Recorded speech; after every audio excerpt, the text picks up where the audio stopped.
make it set up so people can just ping me and just see so. So I think the way to get started, if we could go around the room and just kind of, say who you are, where you're from, and what your interest is in Nocode, that helps kind of tune the talk tonight. My friend Lucia is coming, so she's going to demo Figma. I'm going to start and I'm going to demo basically for that mock-up tools, so things like Marvel app. We can look at Balsamic, although we probably won't get too deep into it. And then Inversion for sure. We'll say that both you can pass more for getting customer feedback. So I can start. I'm Sean. I founded the group. This is our second meeting, so it's still a very young group. The idea is to basically teach no code and the tools that advance the cause. Like, it's such a powerful thing to not have to hire a developer to build an MVP of an app.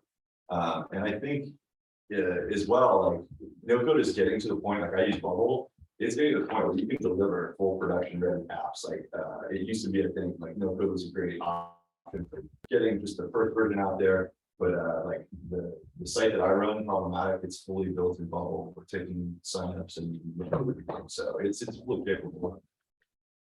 Anyways, the goal of this group is to help you guys. You tell me what you need. I'm happy to take this in any direction. My goal is just to make it most useful for everyone. So yeah, maybe sorry. Yeah, sure. My name is Alex. I do photography production. With no code, I'm kind of using Webflow, which is web development from no code. I'm basically the design. So my I want to learn Figma. I want to design good design with Figma, not just design. So that's my goal. And plus payment systems. So pretty much I want to integrate more of a service for my client to like build apps and do more remote stuff because filming photography is still different types of things. I know. Yeah, Oliver from Canada, background in finance and non-financial publishing. So it's that a couple months ago, and we're starting a new SaaS project. So I'm looking to see how this can help with that. Instead of taking on the CTO to get them and help with the stuff. Awesome. Yeah, I'm a solo founder for what it's worth. I don't have a CTO. I'm like building everything. Not non-technical. So then. Yeah, no, I mean, I was a developer many years ago, but I haven't coded. You wouldn't want me like writing code. So yeah, no, it's very capable of doing everything. Cool. You can call me Soda, and originally from Thailand. I've been nomadic, I guess. So I've been in Lisbon for a while, probably 3 months or so. And I'm a programmer, so for mainly freelance. And I'm here because I've only focused on design, and I want to learn more about other tools. Like I have a portfolio on Webflow. That's like one thing I started, which is and then yeah, I'm curious about like Bubble and other ones, but yeah, I've been mainly focused on product and design. Yeah. I am Thomas from Germany. I've been living in Lisbon for 2 years, even though I sit in the dark and hate you. I just graduated from a master's in political science, so very far from no code. Has been for the past year. Luckily, I got a scholarship. And right now, I've been looking to into maybe creating a project of my own. And since I have no background in coding, but just in talking, it's yeah, my goal is maybe try Idalo. I've been recommended that to try out like for iOS apps and stuff. So I might have some questions about that later. Yeah, I'm just here because I'm curious and I don't know too much. And yeah, control the room back. I have, so Idalo is what I used prior to Bubble. I actually built the first version of our app in Idalo. Okay. So I can definitely tell you if you have questions about like that one versus Bubble and Thanks. Hi, I'm Sarah. I'm from Portugal. I have no idea how to code, but I have a lot of ideas for apps and things that I need to use. So no code seems a really good option. My name is Rosa. Sorry, my English is very basic, but I understand all. I am graphic designer. I am learn user interface. I am here to learn more about that. Yeah. Great. Hi, I'm Abdul. I'm from London and I moved here just on Saturday. So just getting my way around Lisbon so far. Over the past few years, I've been working with startups and pretty much mostly on sort of this scale ups in a sense where we've had our product team, we've had a tech team. So it's not been somewhere that I've been involved in. I've been more on the business side. And now that I'm remote, I have a bit of time and ideas sort of swelling through my head. And I think this is a great way in terms of taking ideas to sort of action and seeing if it works in a rapid way, sort of thing. So that's what I'm looking into. Yeah. Hi, I'm Sachi. I'm from Japan.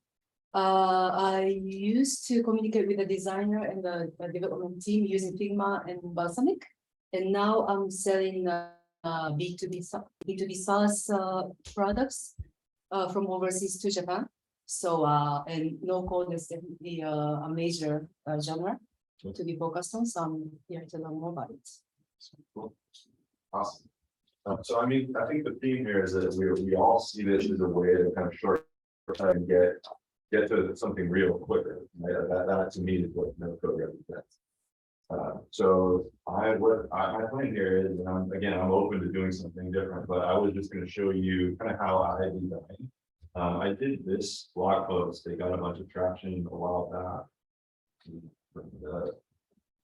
And I'll post this on the meetup if you guys want to check it out. But basically, a big summary on. Yeah. So this, it's kind of a silly analogy, but I just went through and I broke out my design process into various steps and all the detailed aspects of it. But I'll kind of give you kind of a condensed summary of this and show you just exactly how I design. I figure we can just kind of prototype on the fly. We'll make up an app right now. We'll bring it in and model it out, make a clickable prototype, and show you the whole process. So sound good? Okay. All right. So let's do this. I'm gonna change the screen.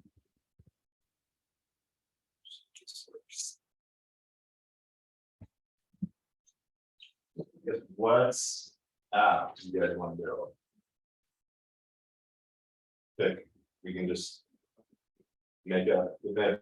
If I'm going to build something, we can also just take a stab at it, making a prototype of whatever you're trying to build. Any ideas? Cheap properties for me. Properties for the. There are. They're all companies. Never. No, we can do that. Property finder site. Sure. Okay. So what I do, and I'm just going to wing this too. But basically, I have a whiteboard in my office, and I just take like a word game and trace it to make some empty screens. I'll do it by hand right now, but like basically, you know, make some blank screens that you can use, roughly the size of a phone. Let's just do 4 screens. Then we got to think through. Okay, so the property management app. So it's going to have, we'll just call it, I don't know, this cheapproperties.com. And we're probably going to have like a featured property here, like one big one with some details about it, and maybe like a see more button. And what else? Maybe like a join our newsletter.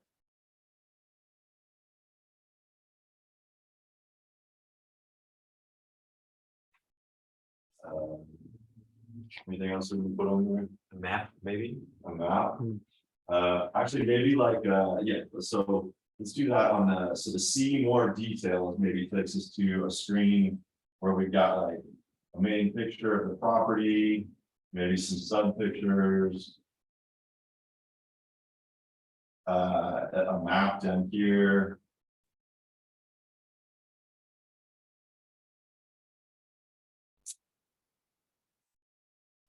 What else? Some details, contact info.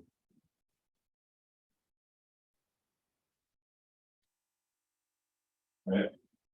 And then yeah, be like a contact us, do like a request a quote or something.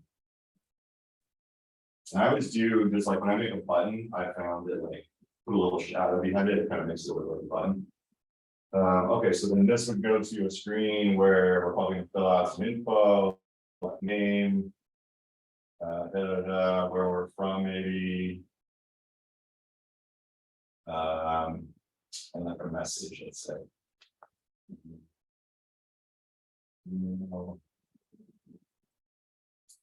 Message. Okay. And then this would let's just say that this is our thank you screen.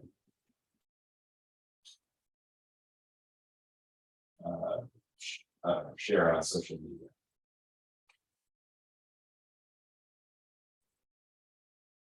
Just trying to do the Twitter. Instagram. Okay, whatever. Okay, so let's say that this is just like the 4 screens of our app that we want to mock up now. So what I'm going to do is this, we'll see if this works here. I'm going to try to mirror my phone to this so it appears and I'll share it for the Zoom recording. If I can do that.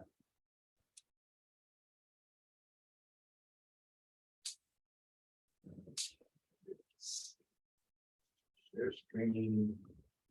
This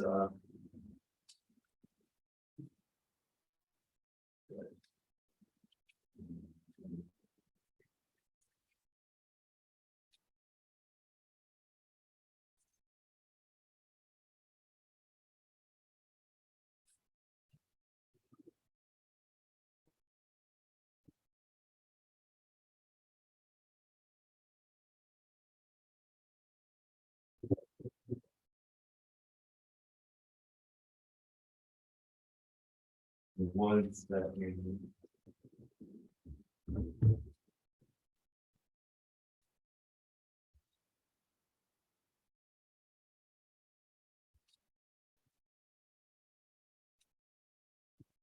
oh, but I'm not gonna be able to do that. So you just have to look at my screen right now while I do this. I don't know if you guys can see it back there. So what I'm gonna do is I'm gonna open this Marvel app, and this is free.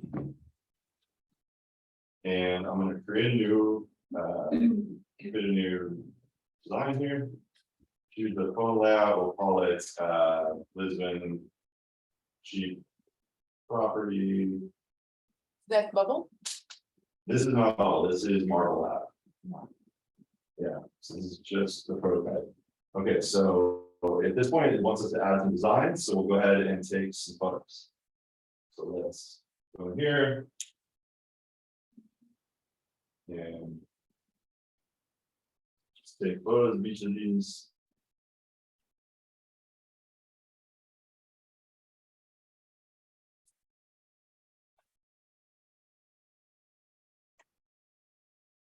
And you can see I kind of got the aspect ratio wrong, but it's close enough. So this then lets us crop them real quick. I'll just leave them how they are. It's close enough. Okay, so now show that right? Yeah, cool. So now we've got all our designs. Now what we're going to do is turn this into a clickable prototype. And this is something that we can now give to our friends. This system makes it super easy to send out a link and get their feedback and let them click around and try it. So it's a really great way to actually go from like nothing to something in however long this takes. So, okay, so the next thing we're going to do though is add those links. So let's go back through, we'll find start screen, which is this one. And we'll say, let's add a link. So we're going to link this button. Oops, sorry, this button. Which is the more details. And we're going to link that to this screen, which is this one. Okay, and then we're going to go to that screen. And we're going to say this request a quote button. Here, let's add that link. And let's link it to this one. And then on that last one, this one, let's link that button to the thank you page. Cool. So now we got all of our links set up, and let's see what it looks like. So you hit play, and then this is where you now demo it like it's. And to see what things are clickable, you touch the screen. Oops. So you just touch the screen, and it highlights the one that's clickable. So yeah, so this allows us then to go through and say, okay, give me more details. Sounds great. Let me request a quote. Sounds great. Let me fill that out and submit it, and give you that page. And so you can see, as long as that's we now have a clickable app. In the web-based version as well as the mobile version. From here, you can then share this, the share button, and it gives you basically copy that link, creates a unique URL, and you give that to your friend. And we've, I mean, Envision app works similarly in that it gives you like a link you send people to. I've actually used that. We can show that after Lucia does her thing. I've showed, we actually made an entire website and then redirected the domain to that link to be able to basically fake a website and show it to people as if they were real. We designed the whole thing. None of it was real. It was just clickable. But it was super useful. So, anyways, any questions on that so far? What the team that you use? So this thing is called Marble app. I'll switch this back since we're kind of done with it now. Let's go back to.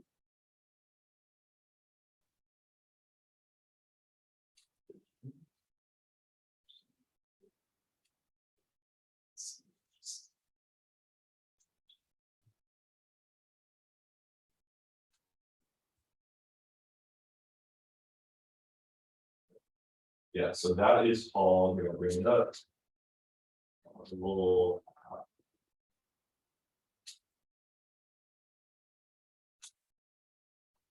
get this Marvel app.com. Yeah, I mean, when you think about a free app that covers the capture, hot linking, the feedback collection, displaying, I mean, it's pretty incredible what you can do with that. So, yeah. So this is only for apps. What about the browser websites as well? Yeah, I think Marvel, well, I don't see why you couldn't use it. I guess you'd have to just take in a different orientation for a website, but the same thing should work, right? So if you want to design like a SaaS, applicable SaaS, you could do it here. Right. Yeah, and Balsamic, which is the other tool, which I actually don't use anymore. I find myself now doing everything in this because it's just so much faster. Balsamic, I can kind of show you.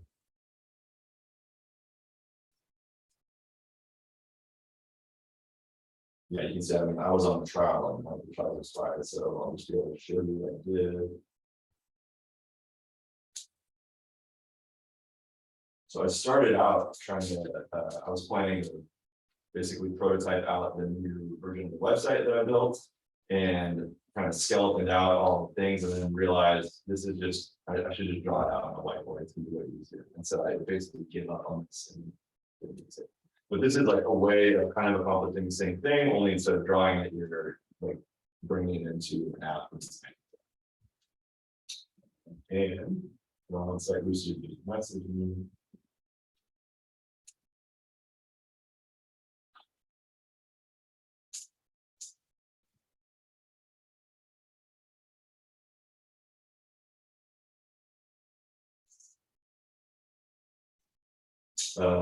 Okay, so yeah, Lucia should be here any moment. What else? So she's gonna show Figma, which this classification of prototyping is just called lo-fi, like low fidelity. And I think, like, to me, the benefit of this is like obviously less time, you can do it immediately, but hi-fi implies that you know a lot more about like the UX and the button colors and all this other stuff. Whereas this is purely conceptual and it lets you kind of leave people's imagination, but like it leaves a lot more open to interpretation and it lets you more have a conversation about, okay, does this have kind of the basic functionality we want before we have to go to a high-fi prototype.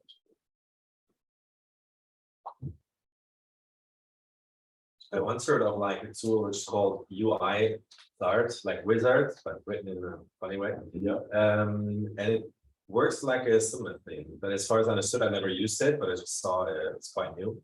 You can take pictures of like wireframe that you actually draw, and it recognizes them and translates them. I don't know how Marvel does that to actual clickable kind of things. Sorry, the name of this wizard? Yeah, but with a UI instead of WI. So UI UI. that ART. Yes. I think so. Cool. Yeah, I think that's it. Yeah. Interesting. And there was like a feature I just stumbled upon like some, yeah, that's the one. Cool. Well, then you pretty much say, okay, this is supposed to be a picture, this is supposed to be a button or like a switch on, switch off kind of thing. And it would translate that to, well, some UI thing. Interesting. Oh, so you draw it out and then it converts it to Exactly. actual. Yeah, yeah. Interesting. So it might be like a step further than Marvel, but I never tried it out because I figured it was quite new and I don't know how long lasting it is in the world like Bubble and Figma. So it's its own, it has its own objects, like drawing canvas thing, and it converts your drawings into its thing. Exactly, like there, for example, you take the pictures, Yeah. and then it works. I think you can also click it on somewhere there. And been on this website for long. It just popped up in my head actually. Yeah. Well, yeah, no, I mean, that basically like balsamic becomes irrelevant at that point, because then the quickest way to get input is to obviously draw it out, and then it converts it to like objects that you can then drag around and use that stuff. That's so that's really interesting. Very cool. Yeah. Do you know how far like it's interchangeable to, for example, create a prototype with Bubble and then use it further in Figma or these kind of tools? Well, so it'd be the other way. Like Figma is the prototyping tool. Bubble is a functional application platform. So Okay. Bubble has a way where if you point it at a Figma app, it can ingest that and turn it into a Bubble app. I've never used it, but I've seen that. Like that functionality is. Let me show you real quick. It's in the settings.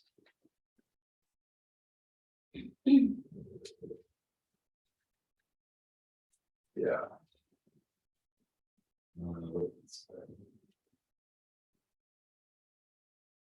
Yeah, Figma file ID.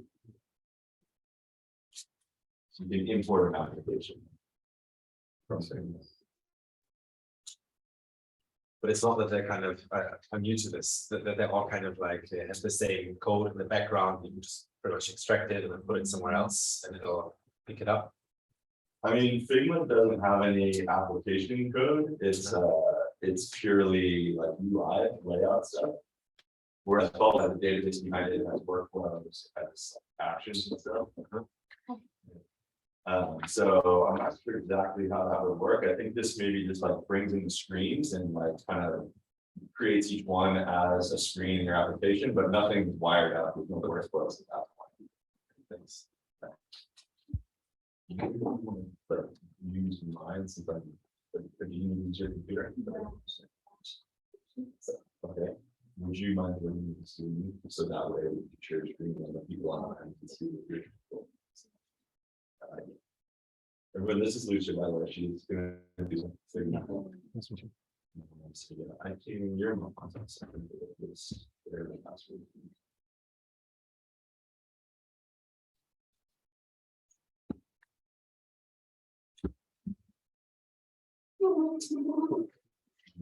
This power level is.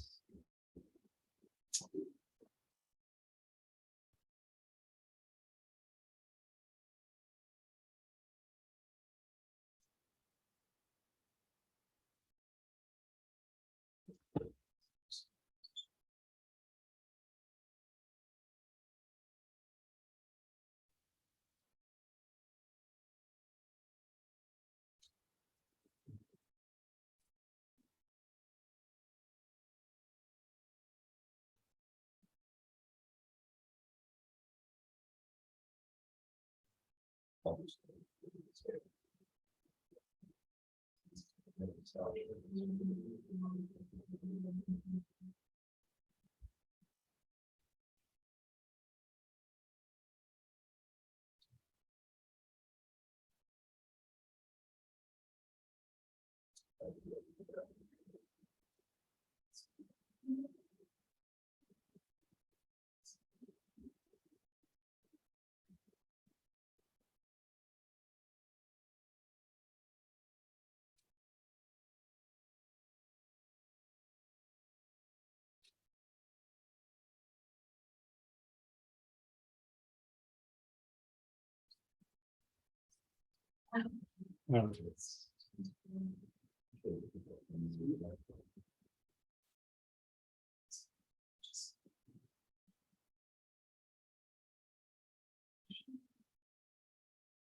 yes, Susan. Yeah, for-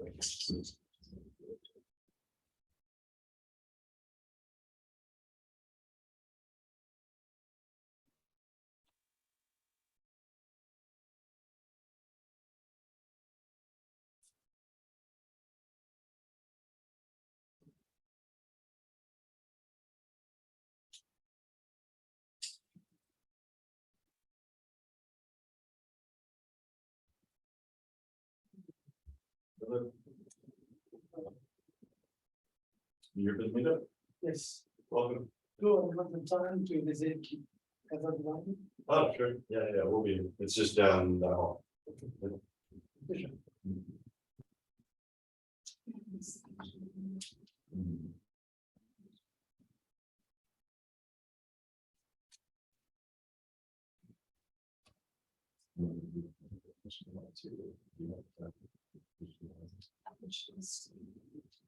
Oh, yeah, that's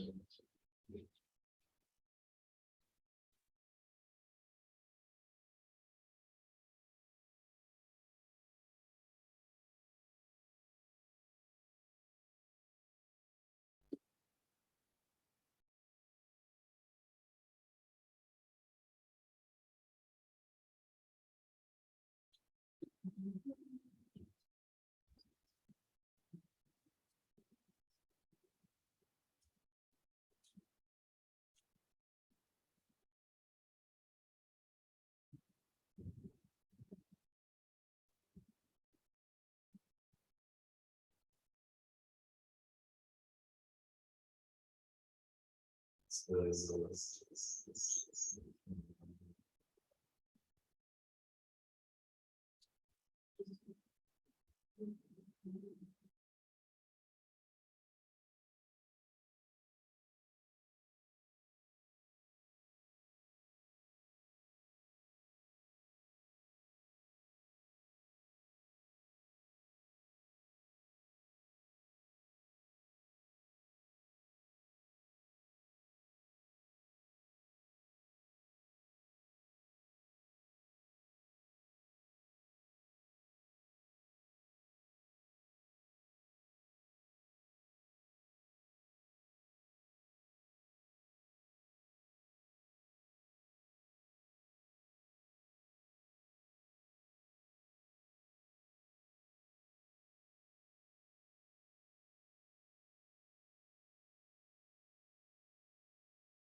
Your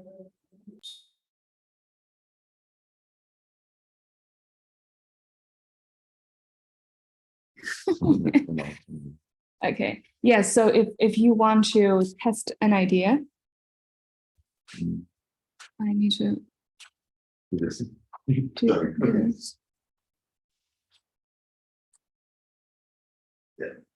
Oh, like that, okay. If you want to test out an idea, maybe I should do this. And can I still hear me? Yeah, your mic's on, so Yeah, my mic is on. I think it should be. Okay. So today, what? Does Oh, I think it's somebody else's something there, I think. Oh, maybe it's. Or is this the microphone? It's the I'm microphone. just gonna unplug this. If this is doing it. Now we're just gonna use it where it's less. Okay, there we go. Okay.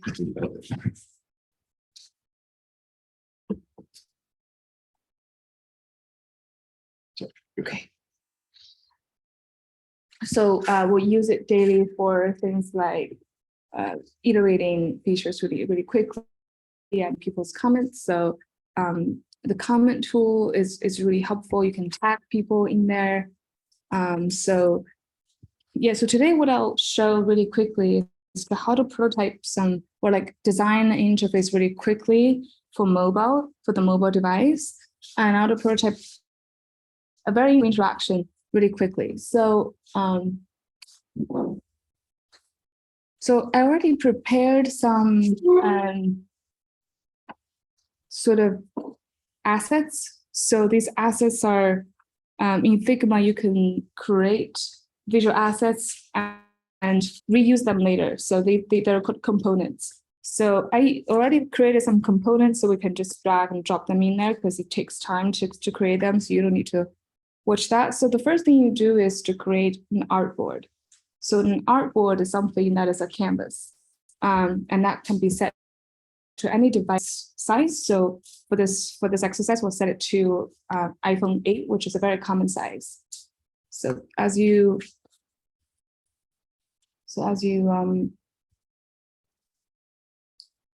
come here, you can choose the size. So now you can see that the frame here is set to iPhone 8. You can change that to any device size that you like.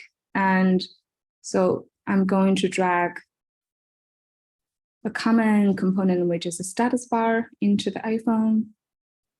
And for this app, there is like a navigation bar at the bottom. So this is the default navigation bar. So just drag that in here. So as you can see, you already have a skeleton, sort of like a canvas. Now you can put content in there. So what we're going to prototype today is something that will look like this. So we'll have 3 screens. We'll have a timeline that has a scrollable vertical scrollable content, and we will have a favorites, which has collections of different assets, and then we will have search tab, which is just a search bar. It's actually quite easy to do that here. I'll try to create that in real time. So I already have some ready-made content components. So I'll just make like a header. So making a header is very straightforward. You create a rectangle. So here you create a rectangle for the header. I'll make it dark, make the height 60, and then I'll drag a logo. So I'm searching in the asset list to find my logo. So here's the brand logo I already made. So for mobile devices, you want to leave a safe area. So that is the content to the edge. So the best practice is something like at least 16 pixels. So you can inspect that by clicking. I don't know how proficient you are with Figma. So if you press Option, you can see how far you are from the edge, how far this group of content is from the edge. And so now I have the logo. What else do we need? We need a hamburger menu. So I'll come here. I'll search for the hamburger. So this is a, oops, so here. This is a navigational component that can be prototyped. So this is going to be a button that can be prototyped. So things on here that are buttons. So once again, we'll try to see that it's 16 pixels. So these are also buttons. So we will add interactions to these button group at the bottom. So the next thing is we are going to rename this artboard into, say, timeline.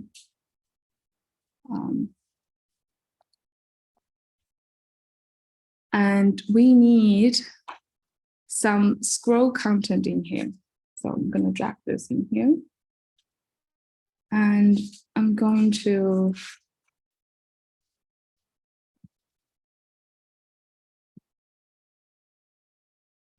actually, I think I want to just show you how to do this. So one thing that's very neat about Figma is you can use a lot of plugins.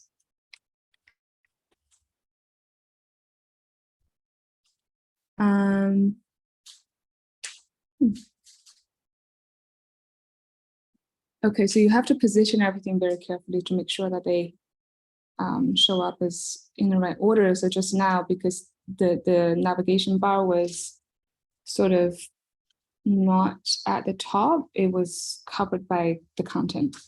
So so now we have the skeleton content. So you can wireframe stuff like this, and to fill the stuff with content, we can use some plugins. So we can use this plugin here called Content Reel. And if you click on these things and say like, I want an avatar, it will just fill in the avatar for you. Nice, right? And you can fill out the name, the names. And the last thing is I'll just find some images. Okay, so I'll get this. All right, so we have the content timeline screen. What's next? So I should duplicate the whole thing. Okay, so next up we have, actually. So for this navigation bar, I made some different variants of the same thing. So invariant is something, if the master component is something like this. So just different buttons being active so they can be reused. So I will just copy this over. So it's the same thing, but I'm just going to choose a different active state. So now the favorite is active, but it's still the same component. So if I make any changes, so if I change the background of this thing, everything will change. Wait, it's not published. So if it's published in a library, because they're linked, everything will change if you change one property of the same master component. Okay, so now we need to do this. So once again, we can change the content with some placeholder content from the plugin.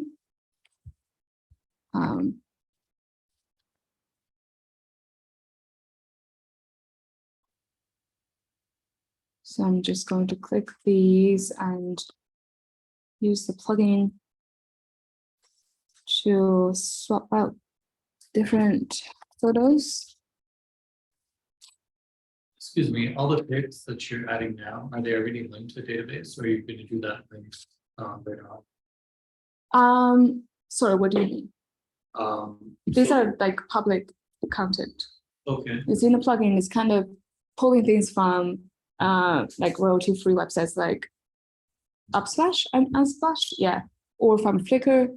But you can create, if you create some kind of account in here, you can upload your own content. So this is what we do in-house, like we have our own content that's kind of ready-made and you can just plug it in. But these are just publicly available content that you're not, you're allowed to use. Oh, what I meant is more like when you're ready to publish the app, you would probably link all these different, I don't know how you call them, like images to a database and have that database refresh with new data or new content. Right. I think this is a prototype, so we're not using real content. If you have a database, like this isn't to the front end at all. Okay. So we're just giving this to developers to show them this is what the interaction could look like. You can also test it on the user, but to make the app, you have to kind of have a developer to develop everything from your own front end or back end database, because this isn't linked to any at all. This is just a design tool. But it looks really not that, you know.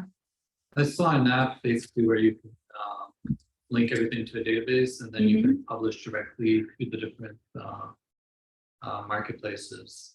Oh, That's called. Yeah, exactly. Bravo. Yeah. Okay. It's like Is it a quick, design tool? But it's more focused on like when you have a library, you Uh-huh. can put that in graph, kind of does the job fast. Okay. So there's like a conversion, right? Yeah. I think there are tools that can convert Figma prototype into real like coded apps, but not directly in here. Like this isn't linked to anything. This is like one-time use image. If that's if that answers your question. Okay. So I'm just gonna keep populating content here. Just these are randomized things. Just to make the app look real. And then the last thing is to, no, we're gonna rename this as favorites, is to make a search bar. Oh, and these apps have background colors. I forgot about that. So this is background color.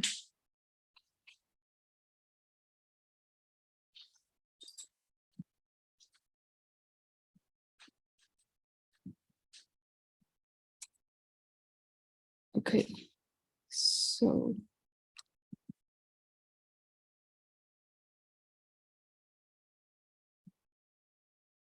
change this to the search component variant, and I've already made a search bar, so just drag that in here. So this is a search. We can also style it a little bit with some logo.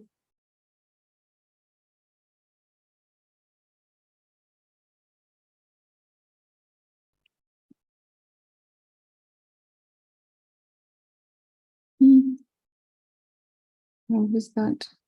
Okay, yeah, that's good enough for now. And we're just showing how to prototype these different tabs. Okay, so I think that's everything. I have a question. When you make, so was that like the Twitter card or whatever you call that, like that thing that looks like Instagram, this, was that an object that was already in your library, like already pre-built? Yeah, yeah. Okay. So you can design something though and then freeze it as an object and then make it available to other. So apps. yeah, in a library, or like this came from an internal library. So if you're working with a team, multiple designers, or you have other team members, you can have a shared library, and you can publish.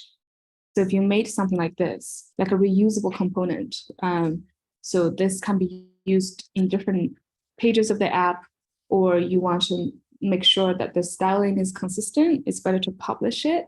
So it becomes a reusable thing that other people will use, and also they're not going to override it too much because they like the width or the responsive rules, constraints are already set. So in this case, like the title is this color that's already been set. So they're not going to override it too much. So that makes sure that your app kind of look and behave consistently. Even when you add new features or add new content. And so, yeah, these things are made beforehand. Cool. And so this came from a library. And so what else? So we can already see something. So here I'm enabling a vertical scrolling. So you can already see that when I'm scrolling, this already kind of looks like, oh, this is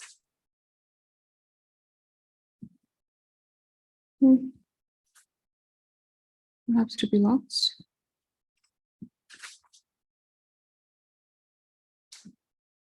Okay, fixed position. Okay, so there we go. Oops. This is now.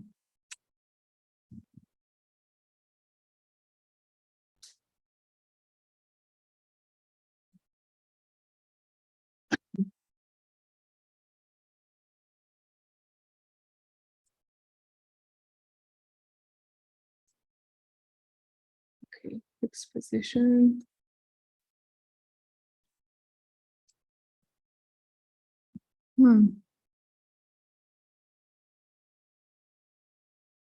All right, so now it's scrolling like how it should be. It really should be. This also needs to be fixed.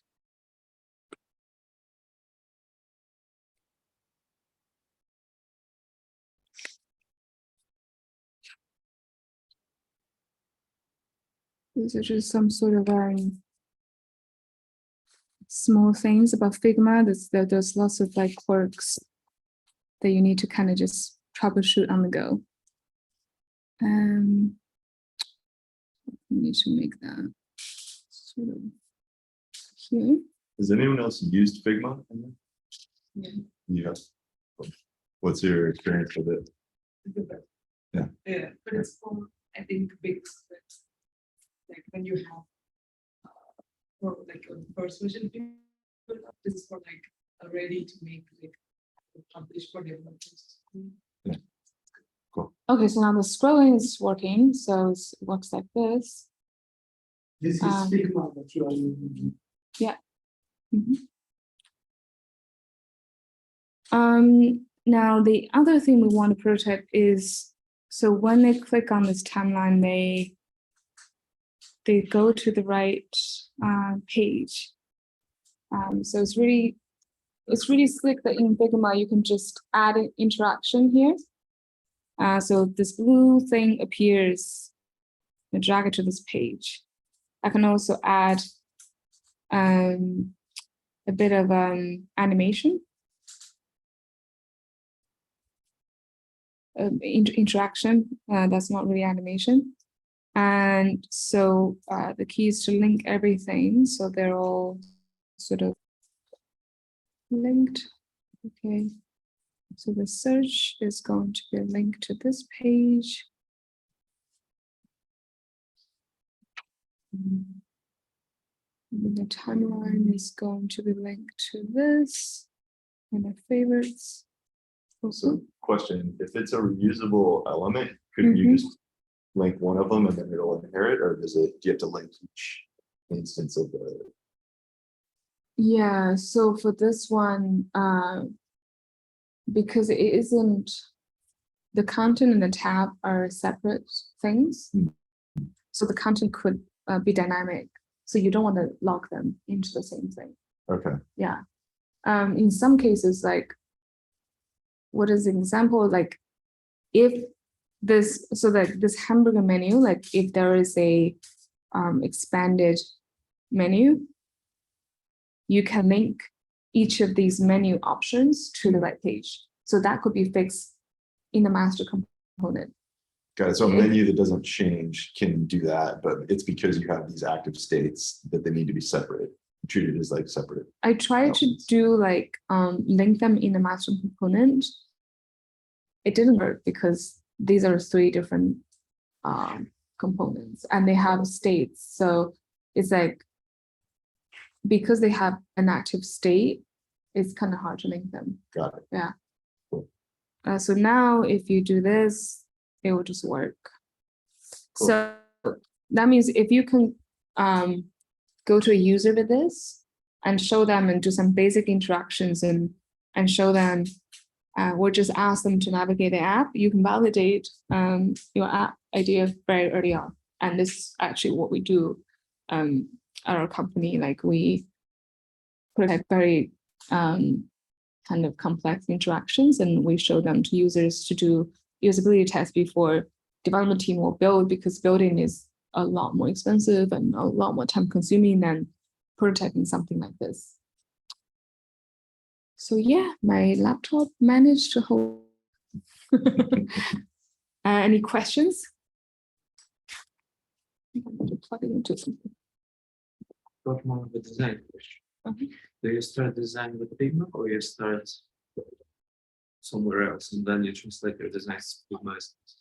Yeah, very good question. So actually we design anything from like a sketch, like a pencil sketch to wireframing. It's more common for us to use wireframes because you have a bit more content in there that a sketch wouldn't really do very well. Like especially if you're drawing a button, it's really hard to know that that's a button unless you have like an iPad and you can color some elements. So I can show you like what we do. Like on my job, we do like web-based stuff, and we do wireframes of this fidelity. So things like this is not super. This has no visual styling, but you can tell like, okay, there was like real content in here. Sometimes with just screenshots, like the sidebar is a screenshot, and this is just to really quickly validate some interaction with users. And this is really helpful because it's so quick to change that. Whereas something even like this takes a while if you want to be like, oh, we want all the like headers to be a different color, add a new tab, like that takes way longer to change. And you have a wireframe? Yeah, you can wireframe in Figma, and there's something called FigJam, which is really great. So FigJam is, where's FigJam? FigJam. Like we use FigJam to do a lot of whiteboarding, brainstorming, but you can also use it for prototyping stuff. Like we did this whiteboarding the other day, but you can also prototype things in FigJam. And there are lots of community files. So people are publishing things on here all the time. And you can just go see what's available at.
And the cost of something like that.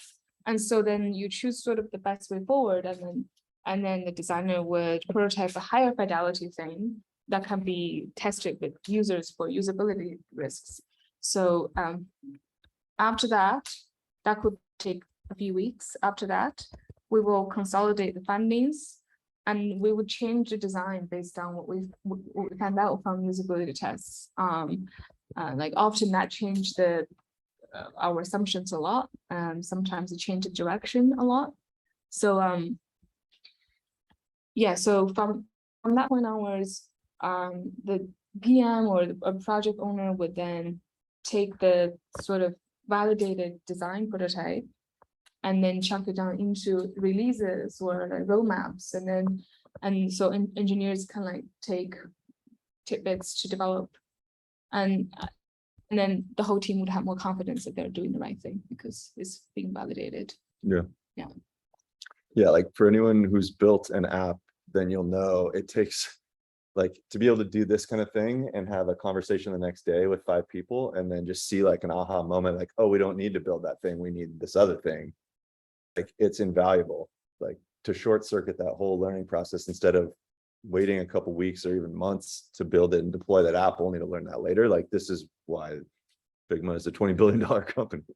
Yeah, the earlier you can have the conversation with the real people and get like true insights into what is it that they need, and sometimes people only know it when they look at something and they're able to feedback on the real thing, and that's why a design prototype is so valuable, rather than just talking to them like, oh, what do you how do you want your recipe book to be made? Like people aren't able to answer that question, but if you like design a recipe app for them and be like, does this help you save time and money every week? They're in a much better position to answer that. Do you guys go straight to the high fidelity prototype, or do you ever do like just a low fidelity, like draw it out? Yeah, we often start with wireframes, and sometimes with wireframes we can already validate a lot. And it's better to sometimes validate with wireframes because people don't expect it to be real. They look at something that looks like hand-drawn and they're like, oh, okay, we understand you're just testing an idea. Right. But sometimes we prototype, like design something so high fidelity that they're like, oh, but this part doesn't work. We're like, well, we shouldn't. Yeah, so something like what I just showed, like it looks like a real app, right? And that can be tricky sometimes because they expect everything to work. Yeah. Cool. Is there anything else you need to show on there? I can show a bit more advanced interactions, but I don't know how valuable that is. It's just like the tips and tricks. So yeah, maybe no. Would it, I guess what I was going to show the last thing is if you guys want to see it, the InVision app, which is another tool. To my knowledge, it doesn't do what Figma does in terms of like mocking things up, but it's good at collecting user feedback on an existing mockup. Do you guys use it at all? Or? I used to use InVision, but now Figma kind of replaced a lot of that. Yeah. Like the thing with InVision is, yeah, like Figma kind of does everything they do now. Yeah, so we use it. Okay. But the standard workflow used to be Sketch / or Sketch plus InVision. That used to be the standard workflow. Like you prototype in Sketch and you add interactions in InVision and you collect feedback in there and you hand off in InVision as well, because they can inspect, developers can inspect assets in InVision. But now you just do everything in Figma. Let's see. So this is just something like when I mentioned earlier that we redirected a domain at the link to show an InVision app. This is the site that I was referring to. I don't know. So I don't pay for it. So it looks like maybe they've changed the model since then and you can't actually preview it, maybe. Let's see here. Collaborate. I'm not seeing actually how to preview it anymore. So it might be, I take that back. I can't show you InVision. But these are the screens at least. You can see what it's, and they're all linked together, just kind of like we did in Marvel app. What I like about this tool, and I'm assuming Figma does this as well, but you can actually collect inline feedback. So if you give it to 10 people to do, rather than like like they can inline leave a comment, like a post-it note on that thing and say, hey, I don't understand this button or whatever. And it's just like inline relevant Yeah, feedback. you can do from that users. in Yeah. Figma. I can show how that's done. Cool. You just click this comment button. And oh, am I still in the call? Nope. Anyway, Yeah, yeah, yeah. you could just like pinpoint like there's like a precision tool in comments. You can pinpoint anywhere in the interface and leave a comment. And that's, yeah, and there are some other tools. I think one of them is called I always forget because we never use, but there are some other tools where you can create a Figma or InVision or Sketch prototype and send it as a link for evaluation. And at the end, you can ask the user to then answer a few questions like how easy was it to use on a scale of 5, so they can leave some kind of evaluative feedback, and they can click back and forth on the prototype. I think it was something called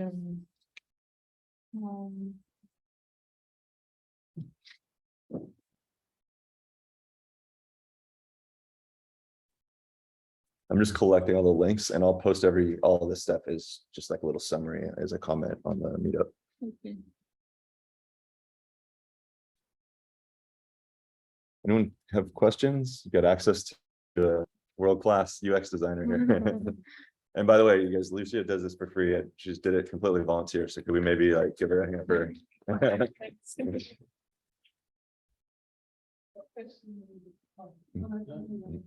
On like enterprise versus startup process, is there, your workflow change depending on the industry? The big difference is like startup would just skip all the research. They would just go straight to build.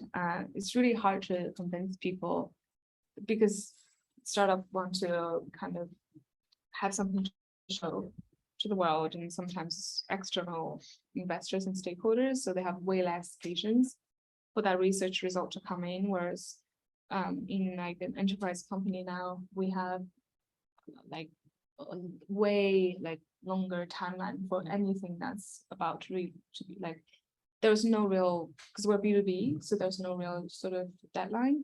And so yeah, we have luxury to do more discovery work. Yeah. Because that whole talking to users for your own discovery work? depends on how. So there are 2 types of discovery work. There's evaluative, which is like usability test type of work, and there is more quantitative that you can do with surveys and stuff. So that's quicker. Like surveys are way quicker. To do usability tests or interviews type of thing, you have to schedule these sessions. So that can take anywhere between 1 week to a month. Depends on how quickly you can find people. And we've been really lucky that we didn't have to spend money on recruiting people, because every time we reach out, they're very happy to help us and happy to talk to us. But you are taking at least an hour of their time, which is, like our target users is all billable hours. So sometimes you also need a bit of budget to do this kind of research, because people need to be incentivized to spend time with you. So yeah, to find the right people as well. Like for our software, not everyone can do what they ask them to do. They have to be accountants. So but if you're doing like something in the consumer app, you can go to certain websites and recruit people really quickly. So what would you say is the best startup friendly methodology, to stay lean and not, spend much researching and evaluating? I think if you can find anybody, like someone like your neighbor, your friends, family, colleagues, like anyone to validate, like you can't skip that validation. Would you have the founder work directly with like a researcher such as yourself, or would you have them just mock up something and get coding right away and then make changes down the line? I would say that if you can get a designer to design something, to design a prototype, and then test the prototype is always better than just code it, because you can never see like the risks in development. Any engineer giving you like an estimate is never accurate.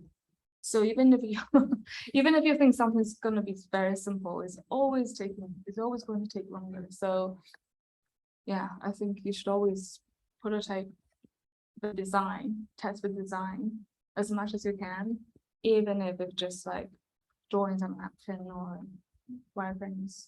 Like even if it's done by the founder himself or herself, it's still better than just code this and then like some people are like, oh, we just like go live and see how people interact with it, but that's still like a lot riskier than you would think. Yeah, I think it comes down to like your budget and risk profile and all that stuff. I can tell you that like what's worked for me is like I mocked it up, I built it in Bubble, threw it out there, and I'm just iterating week to week, like figuring out what we need, adding features, removing features. To me, this is like why I do a group on no code. It's just because I think it's so powerful to be able to like control your own destiny, not be beholden to developers and have this long dev cycle where you have to communicate your idea and then wait for it to be built and then get it in front of users and then find out it's not the right thing. And then, you just short circuit all of that so much. Cool. Good question. Yeah. Figma or Envision, which does those comments, do they have like upvote, downvote functions? Do you happen to know? Not natively, but maybe there are plugins for that. Yeah, most likely, like there are lots of plugins for Figma, not so much for Envision, because Figma is like an open source community. So there are people building things, tools. You can find any tool in Figma, really. So I would recommend. I know we've used some plugin for like a traffic light that changes color. So you can tweak something like that and make it to work for you. Yeah, Bubble's the same. There's just a whole ecosystem of plugins, a lot of which are free, and just being able to like I built this feature. I'll just show it real quick. So this, by the way, is the site that I built in Bubble. It's called Problematic. And the thing that I rolled out 2 weeks ago was this page. And then last week, so what this is like we have these projects that we work on. I deconstructed them into like individual project needs and then coded them against skill sets. And here I added this last week. So you can now nominate, it's open, in other words, like it's not just me setting the problems and setting the projects. I opened it up so anyone can come in here, search for something. If it's not in there, add it, make sure that it complies with all of our rules. Specify which SDGs it addresses. And then if there are any upstream problems, you set those here. So it can do this. This is what, oh, sorry, this is what I wanted to show though with the plugin. So when you nominate a project, you specify what problem it's addressing, give some details. You have to do like at least, I think, 100 characters and then like 200 characters. And so now this is a plugin that I added that in the span of like 2 hours to set this up, it allows for browser-based recording to record a 60-second pitch video right from your webcam or your phone to pitch your idea. It uploads it, saves it in the database. I mean, it just blew me away that this was I think it was like $50 plugin, but to have a developer create this for you, I don't even know how many weeks we're talking about. And here I was able to pull that off in 2 hours, and then you add it, submit it. So, I mean, it's really like the plugin ecosystem is just absolutely incredible with what you can accomplish. Got this understanding of no code. I mean, prove me wrong. Mhm. That it's more like a prototyping still. So it feels like for me like, oh, I'll build this, but when I'll get more budget, I'll do it properly. It still feels like it's not the proper way of building. I think it's a matter of scale and opinion, like it's been perfectly adequate for me. Granted, I don't have a ton of traffic, but I know they're serving like a Twitter clone that's able to do how many hundreds of thousands of, you know, requests per second or whatever. I mean, like you'd be surprised. It can actually handle a lot of scale. I think if you get to some point, like we should all be so lucky as to get to the point where we're having scaling issues, because then that means we got traction and you can go to a VC who will happily write you that check to have it built, you know, natively. So I don't know. I would have agreed with you a few years ago, and I think now it's totally adequate to deliver production apps. So, and also things like Xano, which is a database where you can. Last meeting, Tanya showed us a good primer on Bubble. And she is also teaching a course on Xano, which is like, once you outgrow Bubble's database, you can hot swap out this other thing called Xano, and it wires up really easily. And now you've got like a whole production scale database to even handle more transactions than that. So cool. Anything else? Did you want to see a Dalo? I know. Yeah, I I was mentioned- just gonna ask that. I was doing some clicking as well, because I know of Zapier. Yep. Which you might be familiar with, and I just created an account which I kind of understand as this Spider app, or a Spider service thing, Yeah. which kind of does that thing that you talked about before, like connect like a database to your prototype that's in Bubble or maybe Figma. I don't know how far they work together. Yep. Yeah, but I was thinking to do something with OCR. You know that? OCR, like, yeah, sure. So what it is like when you take a picture and recognize the text and you can read it with. And I was, not familiar with that, so it was like an open pitch about how to use a Dalo to create something like that. So the OCR portion of it would definitely be a plugin. That's not something natively. You're now talking about like either uploading an image and having that processing happen on the server, or something in the client that does that OCR. I know through Zapier you can connect OCR services. Okay. So far when I clicked through them, it felt like they were built by engineers for engineers, so I don't understand exactly what they're Okay, trying to show. let's see. Yeah, I was just curious how far you can implement Dalo or mobile apps. Yeah, I can show you real quick. Let's see here. Is this? Stands for object with character recognition. That's pretty much what you do iPhone OS or Android. When you point your camera onto like a screen or like on this wall, you can read Startup Lisboa. I see. Okay. Yeah. And then the next step would be, okay, like use that kind of data and put it into some sort of database. You like, okay, startups and idle and Lisboa would be. Yeah, so Zapier and Integromat would be another competitor, which is what I now use more than Zapier. Yeah, both of those are really, I think of them just like glue. They can like take data from one app and send it to another and process it, and just triggers that automate things. Like it's really, you can link together 20 apps that way if you want. So this is, I'll just show you real quick while I got it open. So this is Adalo. I built a few Adalo apps. The previous version of Problematic I built in here. And I would say it's definitely more intuitive than Bubble, or it's easier to get started with.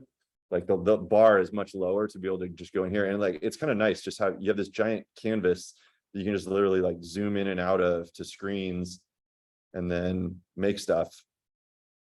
And then kind of like Figma, you link it together and there's a database behind it. So when you get into the database part, there's more to it, but it's very doable to build an app in here. But I would also say it's also a lot more limiting. Like Bubble, you're not going to hit the same cul-de-sac that you will with Adalo. Like I just got to a point where there was things I couldn't do in it that I was trying to do. Whereas in Bubble, it's steeper learning curve, but there's literally nothing you can't build in Bubble.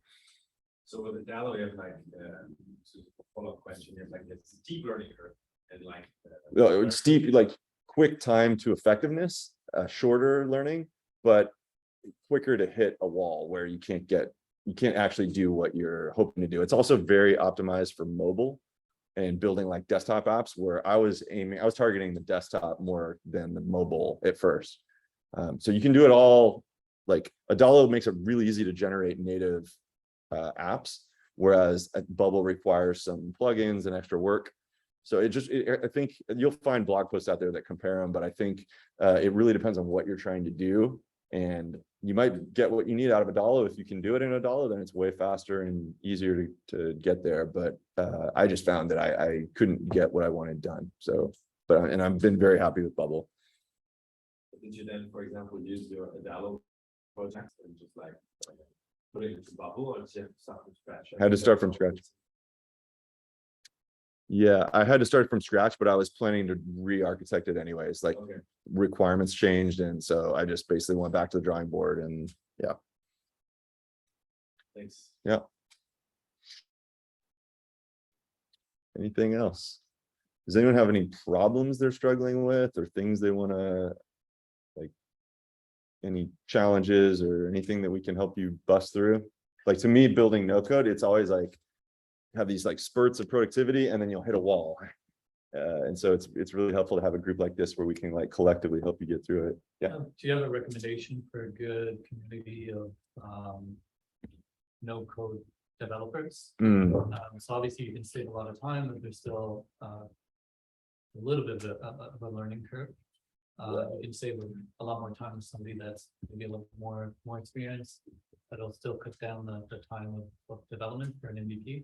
Do you mean like to hire, or to like a community to surround yourself with and get answers from? No, maybe like more of a freelancer you could hire specifically that's focused on one of the no-code platforms like Bubble. So then you can just go faster with your development, right? Yeah, I mean, I recommend Upwork at this point. It's what I use for most freelance outsourcing stuff. That's been pretty good for Bubble. Either. Yeah, I mean, let's see how many people. I think you search for tools on Upwork. So if you want to search for like specialist for some tool, you can just search for that tool. Then first time on Sunday on email. Just like a lot of signings I see it, I like them. Work, and then you have kind of like the prototype running a Bubble or whatever, and then they integrate their stuff into your product, which gives you the credentials, or No, so I think I reached out to them because of my wife. I was using Bubble, and he designed it in a much more beautiful way than I would. And then it was my first prototype and go out. how much is that? It was, I remember it was like first one to $2,000. Okay. Yeah. And what is Bubble, depending on what plan you have, you can also in Bubble invite collaborators. And it's really good about like having, you have like a development version, a live version, and then you can just very easily clone it and create like, you know, a forked version that you say, developer, go do your thing, and then we'll merge it back in to the live version and pull those changes to dev. Like, it's very flexible. And you don't have to like give your developer your login. You can like hire 5 developers on Upwork, give them each access, let them build something, take the best one, fire the other 4. Like, yep. Cool. What do you think it would say to get familiar with Bubble? You know, I mean, like, I think like there's basic functions that all these platforms share. But they go different ways. I think there are different philosophies behind them. What do you think would take to actually familiar with Bubble? Or is that actually sort of a resource you? So it's not it's a blog or some Reddit feed where you like put in, okay, this is my wall right now. So comment, you guys. Yeah. So things, I am a member of this, which is called Pro No Coder. So Tanya, last meeting, she's the founder of this. And this is like essential at this point. Basically, they have office hours every day. I have this bookmarked. And so this is their calendar. And I go in here every day. Like, to know that you're never going to go more than 24 hours without an answer to a question you have is fantastic.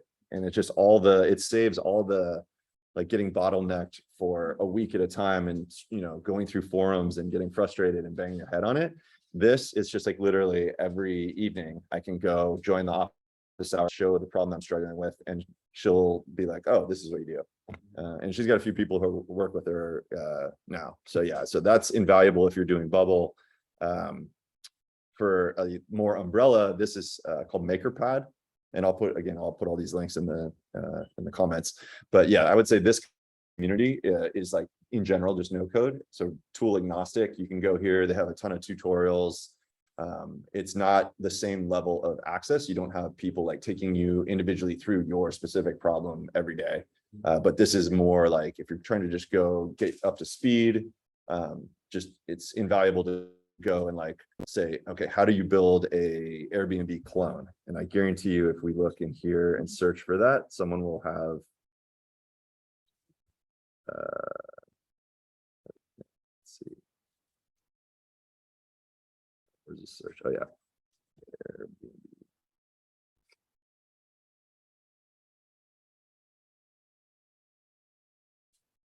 Yeah, there we go.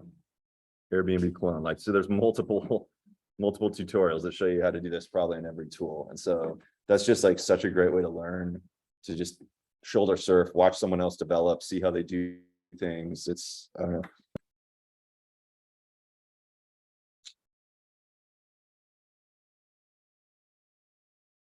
So yeah. Any other questions?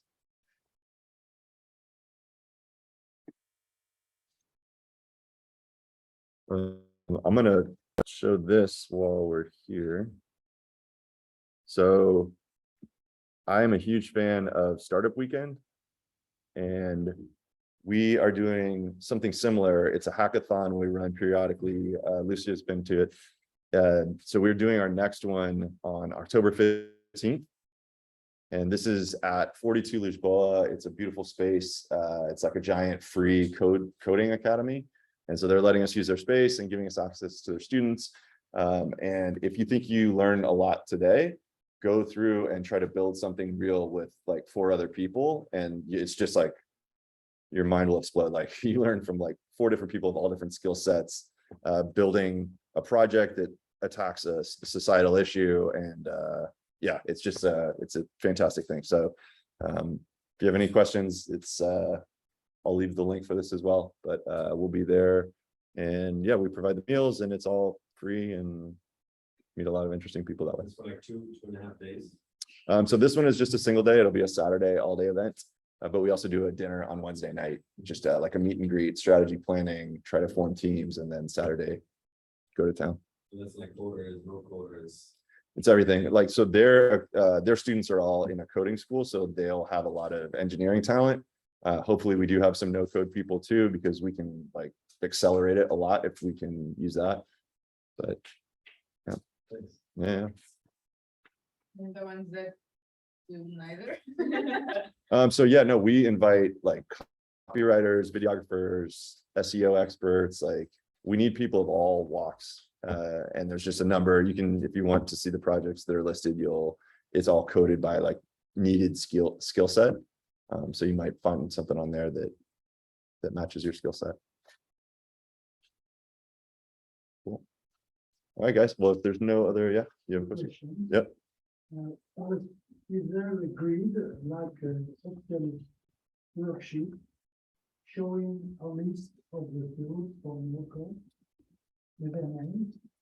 Like The prices, if they are online or offline, what they can do, what the people think. I don't know of that. I mean, you might find that out there. Because it could be a good report to have another view on all the tools and to check quickly what to choose. Look What at, is free, what is the cost? Is it one shot cost or? I think there's probably some type of like every time populist review from one of the tech websites. so MakerPad has this tools things. You can go in here and see all the tools and quickly get like a rundown of what it is. They got the link to their website. I don't think they have pricing because pricing changes, as we all know, It's frequently. probably on, YouTube. Yeah, GT, that's a great idea.